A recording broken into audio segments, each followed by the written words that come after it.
أعوذ بالله من الشيطان الرجيم بسم الله الرحمن الرحيم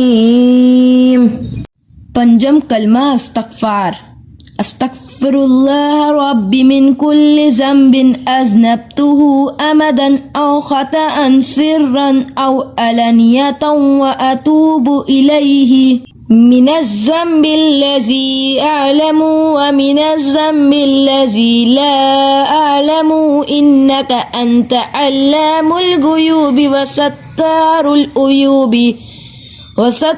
العيوب وغفار الذنوب ولا حول ولا قوة إلا بالله العلي العظيم۔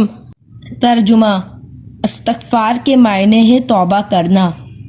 میں اللہ سے معافی مانگتا ہوں جو میرا پروردگار ہے ہر گناہ سے جو میں نے کیا، جان بوجھ کر یا بھول کر، در پردہ ہو یا کھلم کھلا، اور میں توبہ کرتا ہوں اس کے حضور میں اس گناہ سے جو مجھے معلوم ہے اور اس گناہ سے جو مجھے معلوم نہیں۔